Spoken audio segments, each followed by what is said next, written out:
Well, y'all, I'm coming at y'all with y'all know me, I do spur of the moment lives. I'm not one for doing real scheduled events. Um, you just never know when I may pop up and do a live.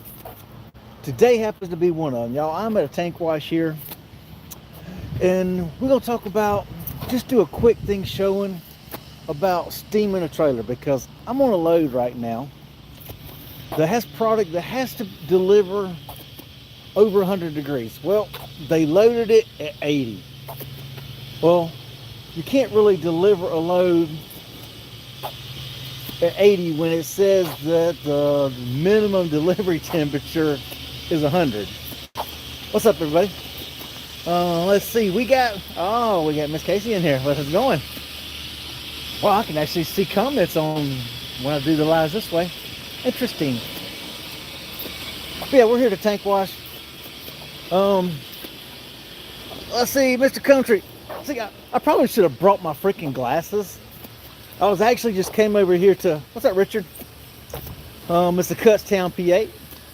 I came over here just to check and make sure that they actually hooked the trailer up to steam because I need to get my trailer steamed up to temperature. Like I was saying, this trailer temperature delivers tomorrow on this product. It has to be a minimum of 100 degrees. They loaded it at 80, which to me doesn't make sense. Why would you load a trailer, a product, 20 degrees below the minimum delivery temperature? You know, to me that makes no sense. But hey, it is what it is. What's up, David? Let's see, Marianne. See, my freaking screen protector, which I hate the way they changed. I remember the old days back when we had nice phones that actually had glass screen protectors. Now it's that dumb little plastic coating over the screen. And mine's ripped right exactly where the freaking comments are. All I can see is Marianne. Oh, yeah, okay. I'm up here in Illinois, just below Chicago, to tank wash. Let's see, we're here. We'll show y'all on Steam how they actually steam a trailer here, y'all. I'm gonna turn this around. Let's see. There we go. Here you got a steam fitting here that says steam this side only. There's your outbound. Here's your inbound line. This is a steam line that comes inside. It's actually attached to a boiler. It gets the steam. Now that steam comes steadily in on that side. This right here is what they call a steam trap. So it doesn't constantly let it push out, but once it builds up enough pressure, that steam trap will open up and allow it to bleed out. See, as you can see, it just cut off right now. So you got the steam line going in, this shut off until it builds up enough pressure, then it releases that to allow it to come out. This is the fitting that was originally right there, but they had to pull this out so they could stick their fitting with a steam trap on it. But come back here and we'll show you it. It's been on steam probably for about maybe 2 hours or so. You know, it was at 80. Now it's up to almost 100 degrees. The minimum is 100. I called them today to check because the paperwork says nothing about a minimum delivery temperature. Nothing about a minimum delivery temperature. I'm like, let me call and double check on this because on the order notes that I got from dispatch, it says to advise dispatch with the updated temperature before delivery. And I'm like, okay, now they're asking for an updated temperature before delivery. Yet on the bills, on the paperwork when I got from the shipper, nothing states anything about what needs to deliver at a minimum. So I'm like, okay, let me verify this just to freaking make sure that we have to have a delivery temperature. And a matter of fact, I even called the customer. Called the customer, they told me, yes, as soon as, just make sure it's below, you know, if it's got to be above 100 degrees. They said between 120, 130 will be good. Which some of this stuff, the colder it is, the thicker it gets, so it doesn't come off the walls of the trailer as good. And this is a food grade product. Actually, will not be home, Richard. I'm actually going home on the 28th. Or I got to be home by next weekend. I guess we'll go ahead and talk about that. But let me show you this first on this steaming part. Then we'll get to the other part. Let's see, switch it around. There we go. See, on the back of the trailer, I don't know if y'all can hear it surging through the inside of the valve, but we always want to make sure this is open, because that's nice, good, hot steam water that's running through the valves on the inside, because this is a food grade trailer. So everything is completely enclosed. You can't get to the valves. Here's a freaking seal. It was loaded there with a kosher place, so everything is completely encased, so you can't get to the hoses, nothing. Everything is completely inside that. Here's lines right here where I hook up to the front, because I have to use a food grade pump to get it off. Here's your hose trays underneath the trailer. Of course, they go inside, so the only way you can pull your hoses out is from back in there. Okay, now we'll get on back to the Richard question. Easter. Nope, I will not be home for Easter, but I have to be home next weekend, because I'm actually coming off the road next weekend. I actually start local on the 28th. Now they did say I can. Let me give it a run, see if it's going to work for me. Then if I want to go out on the road, or if I want to stay doing local and then still occasionally go out, stretch my legs, run on the road, I can do that. Because all Kim got an account with someone that we're very familiar with Rogers and M. Gibson, somewhere where I used to do a lot of stuff for. We'll just say it's for someone that I was always down there pulling caustic to the cruise ships in Miami. Some of you may know who that customer is. But yes, I will be there, because actually the work that it's out of will be at their terminal 7.8 miles from my house.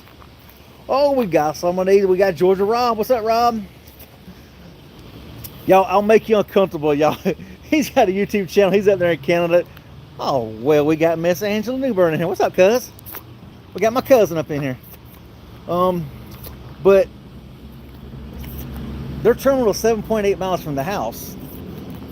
Well, they got the terminal. Well, they're training someone on the local stuff there for that customer.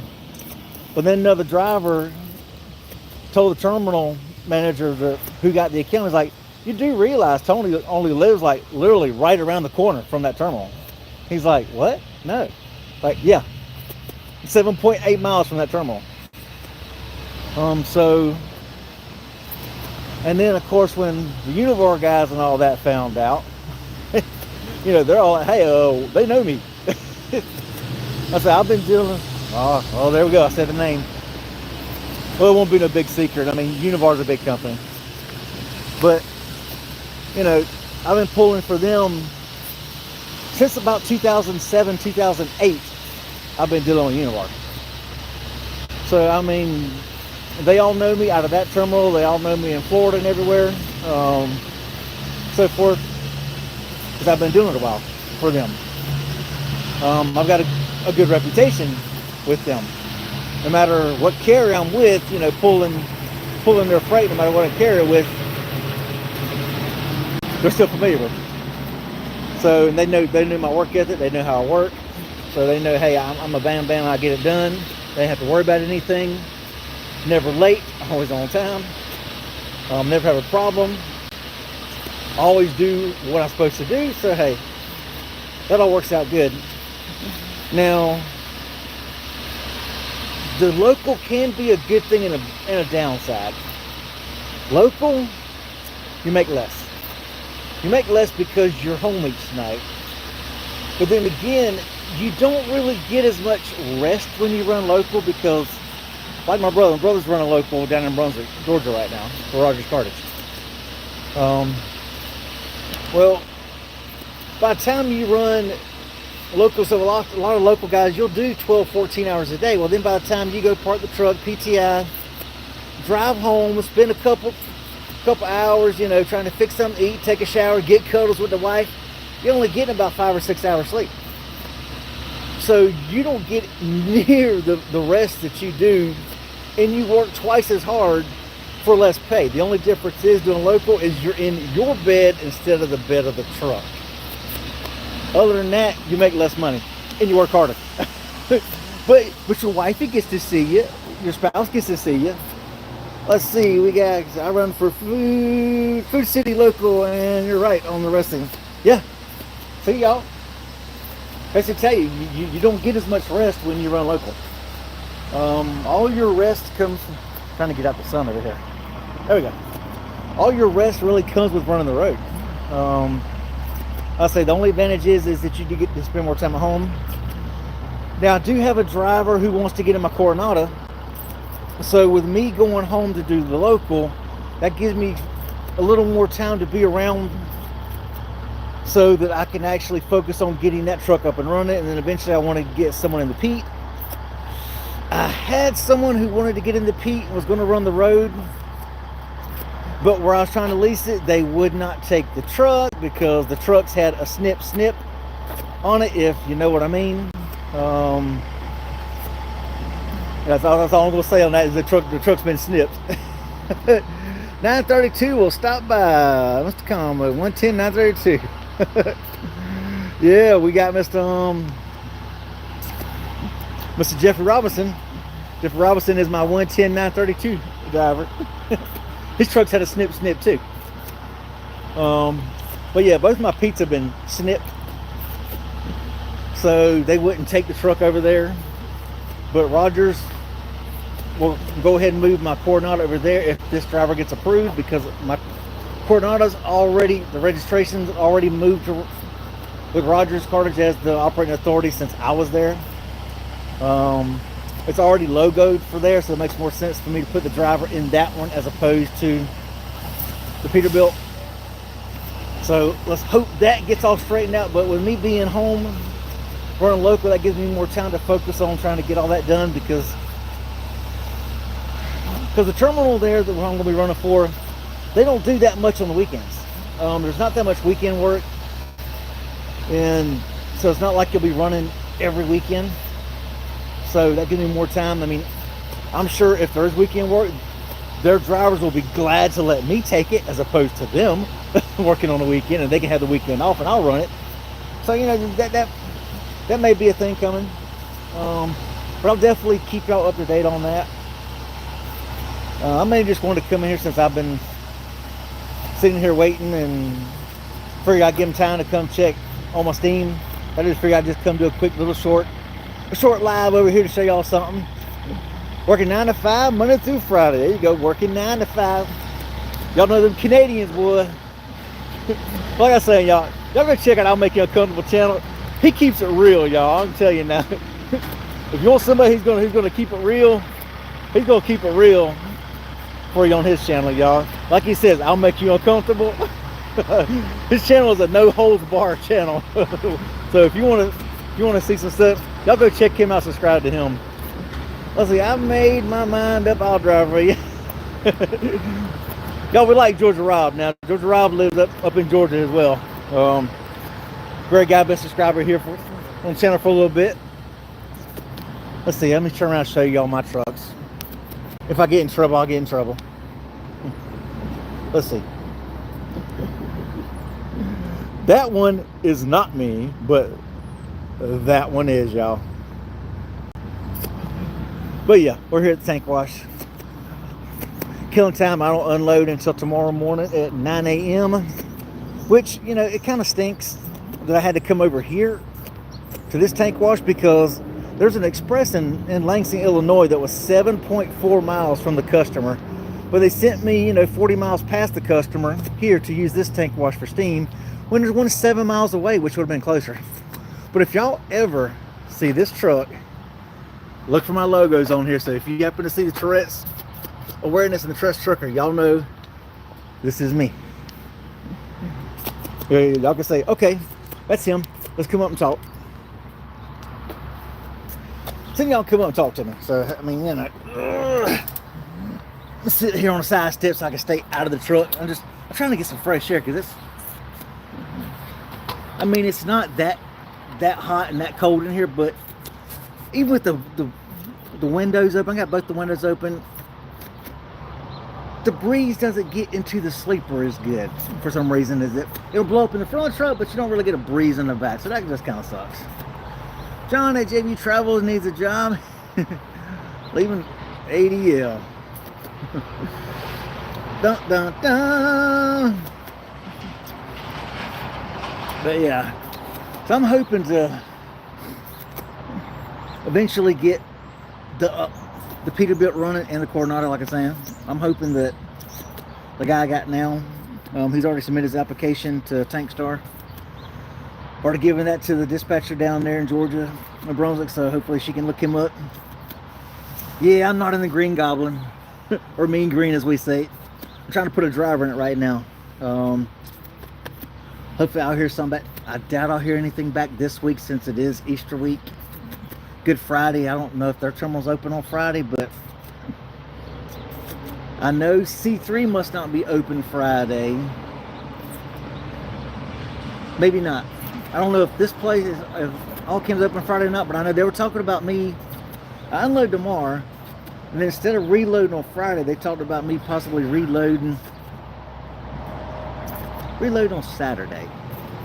So that tells me that some of the plants up here must not be open for Good Friday either to reload. So yeah, it is what it is. So I'll probably end up having to reset on Friday up here. So I may possibly do a live Friday, but I don't know. I know one thing. I'm tired of eating out of this freaking truck. I mean, granted, Sunday I did go meet my subscriber David. Went inside truck stop, had some Denny's, had me some good Grand Slam breakfast. But I remember when it was $2.99 or $3.99 for the Grand Slam. Now that joker's $13.99 for a Grand Slam. That's rough. But I did find like 3.8 miles from the tank wash here, there was a Chinese restaurant. Man, I've been dying for some General Tso's chicken. So I may have to go to a Chinese restaurant tomorrow. Because, I mean, I just had peanut butter toast with marshmallows. Take bread, peanut butter on top, throw marshmallows on it, and then throw it in the convection oven, air fryer, microwave oven. Get it nice and toasty and crisp. Toasted marshmallows down. I did eat that, so hey, you know, we did have something. But I've been eating microwavable meals, you know, all the time. I haven't really gotten anything. So I think tomorrow I may actually break down, because I'm going to assume, I could be wrong for assuming ahead of time, never know, but since I'm this close to the tank wash and this is the one they use a lot, I'm assuming I'm going to unload tomorrow morning and come right back here and drop the trailer back here. So if that's the case and I don't reload until Saturday, I'm just going to the Chinese restaurant and get me some General Tso's chicken, which will be different. I haven't had it in probably a couple of years, so I need something. I need something besides microwavable meals. Double tap the screen, hit the like button. That's right, y'all. Double tap the screen, man. I only got 7 likes. I mean, come on. My truck, your truck is taken. Will you help me get started? Yeah, if I buy a truck, my truck is taken. Yeah, Rob. You got my email address? Email me or Facebook message me or email me at the Tony@TouretteTrucking.com. I'll get you my contact information and stuff. I don't ever put my phone number out here on the internet here, which technically, I guess, if you go to the Tourette's-trucking.com website, I do have a business phone number, which that is Google. It's a Google phone number. So that Google phone number actually forwards to my cell phone.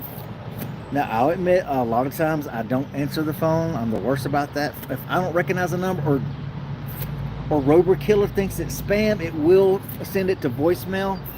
But I always call back. If people leave messages, I always reply. Yeah, I'm always good trying to help people. I mean, I answer so many emails of people, you know, or text messages from people that want to know about trying to do trucks and everything like that. I mean, that's what the channel's for. We're supposed to be trying to help one another out here, but there's not that many people. More people out here actually try to tear people down on the internet as opposed to lift people up. Some of us YouTube people believe, you know, we're actually should be a positive voice out here, not a negative voice out here trying to tear everybody down. Just like, I cannot remember the name of his channel now, But some of you may know his whole channel, or 99% of his YouTube channel, is bashing Justin with Just Trucking. Trucking Unfiltered, I think, is the name of his channel or something like that.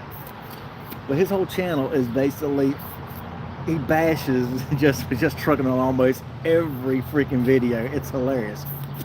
But why would you want to have a channel when your whole channel is about negativity and bashing somebody else? Let Justin do his thing.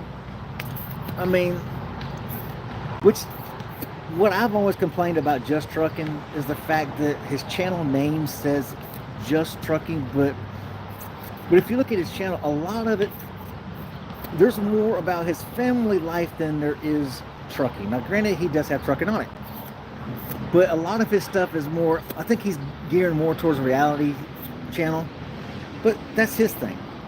But the channel name Just Trucking is kind of misleading, whereas mine's the Tourette's Trucker. So yeah, I put home videos of me and Catherine at the house on my stuff too.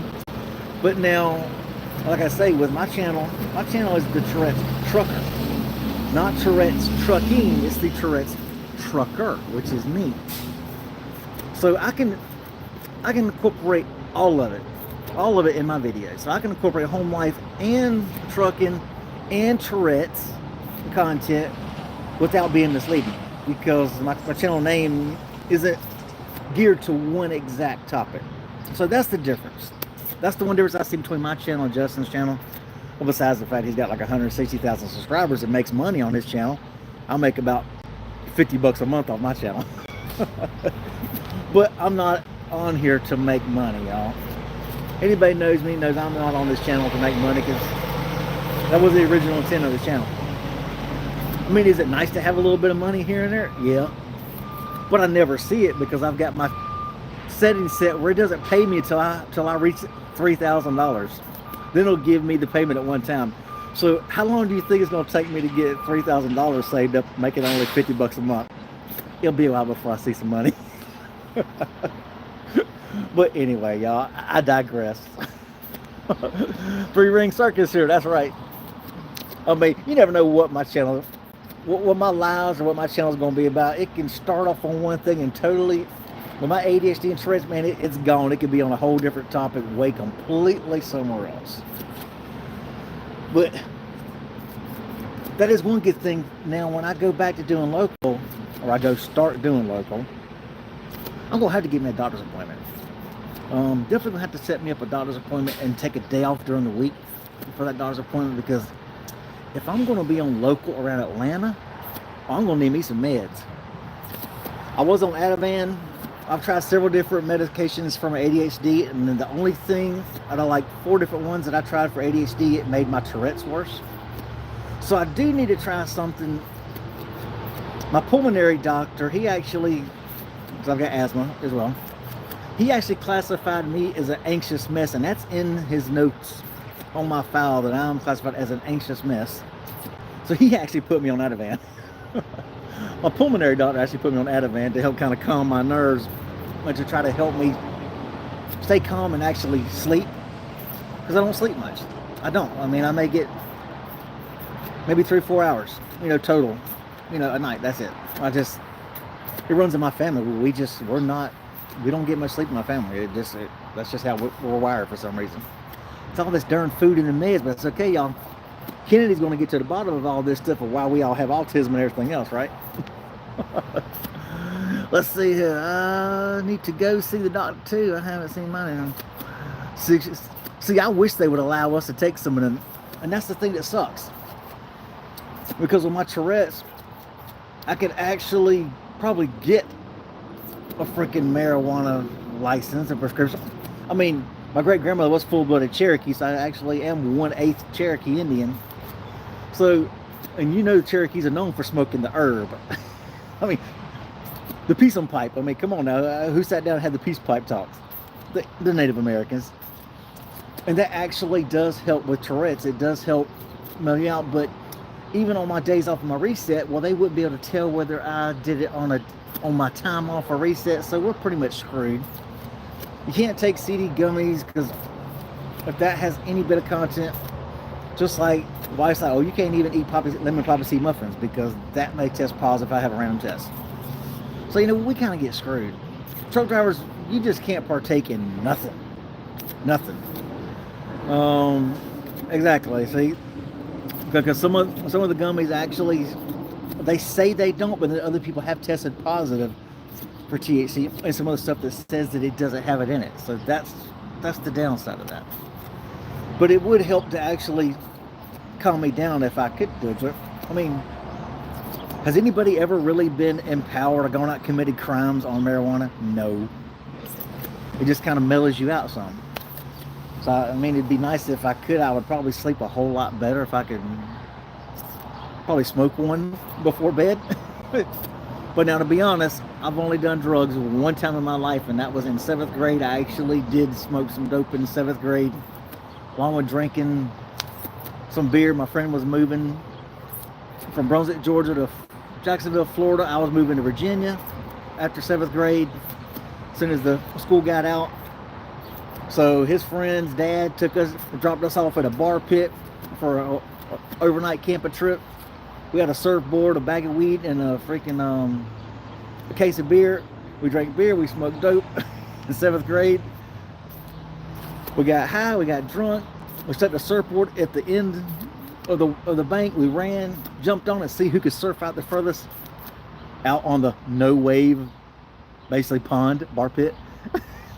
And that was the first and only time I have ever done drugs in my life, and I'm be 56 in July. So yeah, I'm not much on it, but I think probably the CBD gummies or something probably would help with my Tourette's and help my mind calm down at night, because I wake up all the time at like 2, 3 in the morning, like I did the other morning yesterday when I loaded this load yesterday in New Jersey. I woke up at like 2:50 and never could go back to sleep. Never could. So I stayed awake until finally at 5 o'clock. I went ahead and freaking logged in at 5 and drove over to the customer. That way I can try to get over there before all of the morning traffic to where I had to load at. So yeah, it'd be nice to be able to actually sleep 8 hours. That'd be wonderful. You can tell when I'm stoned, I drive like an old lady. Right? Gotta love it. See, it'd be nice to get stoned sometimes. I mean, that's it. Ed Sheeran sings a song about being stoned or something. I still like that song. I can't find a video for it except for the lyrics, but I like that song by Ed Sheeran about something about getting stoned. But yeah, I'm not much for, I've never done drugs. I'm not much for drinking. I'm a lightweight. 2 wine coolers, that's it for me. Or 1 glass of wine, that's it for me. That's all. My tolerance is that's it. I'm ready to go to bed after that. So when a wife knows that I need a good night's sleep, or shall we say, if I'm home and she needs a good night's sleep, she'll be like, here, drink the glass of wine, because she knows then I'll actually sleep at least 6 hours that night if I have a glass of wine. Other than that, she says I'm like sleeping with a toddler. I'm constantly up at least 3-4 times a night. Meanwhile, if I'm gone, Miss Cat will sleep all night long. She'll sleep 8, 10, 12 hours. If I'm home, oh no, I'm up at least a minimum 3 times a night, sometimes 4 times a night. Like she says, it's like sleeping with a toddler. I'm constantly up. So yeah, that's one of the things. So I just came in a couple of minutes ago. You switching again? No, I'm still here with Allchem, but I'll just be dedicated pulling local for that carrier. Kind of like how when I was with C3, I was dedicated, which now that I'm not there, I'll go ahead and say it, I was dedicated to highway transport, pulling highway transport freight for over 4 months. That's all I pulled. I was C3 Logistics, but I would go into highway terminals. I'd pick up a preloaded trailer, usually over at Dow Chemical. I'd go run it, I'd deliver it, drop the dirty trailer back off the highway. Then when the next one's ready, I'd go over to Dow, or I'd pick it up on Highway's yard, wherever it happened to be, get it and run it, and go deliver it, drop it dirty right back at how I was dedicated for them. It's going to kind of be the same thing. I won't be pulling Allchem's trailers. I'll be pulling the other chemical companies' trailers. I'll just dedicate on them. But hey, it'll be good because I know how their trailers work. I know the people. Probably some of the customers are ones that I've already been to with them before. Since I've been dealing with them, like I say, since about 2007, 2008. So I'm familiar with all of them. So it won't be that bad of a thing. Oh, we got Mr. Tony Mason. We got Trucking with T-Bone up in here. Let's see, on your new company, Gig Pulling Prime. Oh, shoot, I'm not pulling no prime. I ain't doing no prime tankers. Homeboy got jokes. I actually checked into Prime at one point. Man, Prime don't pay their drivers nothing, and then the requirements for Prime. Oh, Mean Green is way too heavy. Mean Green is actually a hindrance when it comes to a lot of places. They're like, no, man, your truck's too heavy. Your truck's too heavy. Because Mean Green weighs 22,780 pounds bobtail. She's heavy. She's a tad bit heavy. 22,780 bobtail, that's a pretty... Yeah, exactly. Prime is the Swift of tankers. They actually are. Prime is definitely the Swift of tankers. They are they're... Well, I don't know. I haven't seen Prime in the accidents like you hear Snyder. Snyder tanks are ones... Yeah, Snyder would be pretty much the Swift of tanking. But then again, Snyder's kind of the butt of jokes of whether it's driving or tanking. I mean, if we think about it, Snyder's pretty bad all the way around. No matter what they're pulling, they're pretty bad. But yeah, Prime is getting in the market of everything. They're getting in the markets of freaking flatbed, drive-in, freaking tanking, and now hopper bottom. I mean, Prime is, as they say, you diversify your portfolio. They are diversifying their portfolio hard. They are definitely trying to get into everything, which sucks because, same here, Tony. Hope everything's going with you. I know you were going through some stuff there. Because I know, let me circle back to what I was thinking. See, I lose train of thought all the time. Prime the mob. I know, right? See, Prime gets in to everything. I'm hoping they don't tank the freaking rates. Since they are getting everything they can afford, because they've got drive-in, they've got tankers, they got flatbed, they got hopper. So they can actually afford, okay, if they can take a hit on this division here, they've got this division over here that can kind of make up for them taking the loss over here. So they can weather the storm. The more you diversify, the more you can weather the storm, because if it's all going in the same parent company, but this division over here is taking a hit, then yeah, that kind of helps out. So yeah, I'm hoping they just don't completely kill it. Like JB Hunt and Warner and Swift, they kill the freights for everybody. They're killing everybody's freaking freight rates. I mean, they come and underbid everybody to freaking get it, and then it just kills everybody else. Food grade with CAG. Yeah, where I actually loaded this at in New Jersey, I had to load behind 3 CAGs out there in New Jersey. But CAG was hardcore out there in New Jersey. I'm sitting here looking at the Keenan Advantage Group trailer sitting right here in front of me right now. It's clean with a clean washout ticket on it up here in Illinois. Actually a pretty good bit of CAG trailers up here. But I noticed the CAG trucks out there in New Jersey, instead of the blue ones like you normally see, they actually had they're kind of beige with like a orangish rust color. I guess it'd be more kind of rust color on top of the beige kind of stripe pattern on their trucks. But they were all CAG trucks. Yeah, food grade's a little bit easier than the chemicals, but now I know they are like this one here. I mean, it had to have the kosher wash and all that. You had to have your 3 priors and so forth, and everything completely sealed and all that mess. And of course, I had to have the rabbi blessing and all that, and had the rabbi sign off on the paperwork after I got loaded. And of course, when I get up here, I need to have all that paperwork from the rabbi and everything else to deliver this load. So the food grade loads, especially kosher loads, they're a lot stricter on those loads than what they are on chemical loads. Especially if you run paper mill stuff. Paper mills, man, there's chemicals all over the ground. Your hoses are trash. They can care less.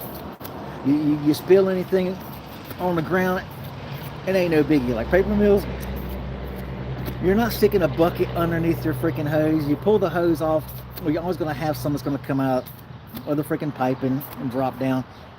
They don't worry about a bucket underneath. They just take a hose and just wash it. They just wash it into the drains. That's how paper mills run. So yeah, chemicals is a whole lot easier, in my opinion, than food grade. Because food grades are a lot more picky. Unless you go into some of these refineries. Let's see, the food grade won't be hazardous to your health. Exactly. Like some of the paper mills that we go into, yes, they are. Like one of the paper mills where I was running at daily, in 1 year they had 6 people die of cancer in 1 year. So the toxicity, and I did notice, like on Mean Green, running the road, brother's truck as well. Brother's beautiful yellow Peterbilt. I've got pictures of on Facebook and all that, and mine and my green truck, his yellow truck together. A lot of his chrome is rusting. It was not rusting when he ran the road for a year and a half, but then as soon as he started paper mill stuff, guess what? It started rusting. Because the chemicals in the paper mills and stuff like that, that stuff will start rusting out. Like, Lord, the wife's texting. Like freaking necklace here, stainless steel. On the road, I may clean it about once a month. Running paper mills, I was cleaning it once, sometimes twice a week with jewelry cleaner, because it'd be completely black from the chemicals in the air. So imagine what it's doing for your lungs. I noticed when I ran the road, my breathing was a whole lot better than when I ran paper mill stuff, because especially if you have asthma and you're running paper mill stuff, then of course you're breathing in the toxins. I was like, you just need to wear a respirator. I'm not going to be the only driver out there with a respirator on my face when nobody else is. You know how goofy I will look? She's like, I don't care how goofy you look, you'll still be around here, you won't be sick. I'm like, yeah, but I'm a guy. It's not manly. Us truck drivers, we're supposed to be men. You don't look too manly when you're the only one wearing a respirator. So I'm like, I'm good. Yeah, I mean, I'll take the chemicals, but I still love the chemicals. I'll take the chemicals any day over food grade. And the wife keeps on texting. She done sent me. They keep popping up here. She's like, "Are you stopped? Are you running?" She keeps asking me questions. I guess she wants to talk about something. She ought to know I'm stopped. I told her I was getting here to the thing, and I was stopping about 1 this afternoon. Women sometimes, boy, you bless their heart is all you can say. Anyway, y'all, we hope everybody has y'all a good, safe, blessed day. If y'all don't see me again, I'm going to try to put a video out maybe tomorrow or something, or it's Friday, I don't know. Either tomorrow or Friday. What are we going to talk about? AI cameras. AI cameras, yeah. And I didn't even go into all the detail of some of the other stuff. Like, I actually forgot to talk about one thing. Like, it actually showed, because there was a ramp. Well, it pulled up on my thing showing that the speed limit was 15. No, the speed limit on the ramp was 15. My speed limit was still 70 where I'm at, but it shows up on the thing. You're speeding. The speed limit is 15. No, the ramp speed limit was 15. I even forgot to mention that in the video, but if y'all see the video, y'all get the gist of where I'm going with the AI cameras and how they can be not so good on all these trucks and all that mess and their safety features. But we will talk about some of that stuff. Anyway, y'all have a good, safe, blessed day. We'll catch y'all later. If I can figure out how to turn this thing off. Peace out.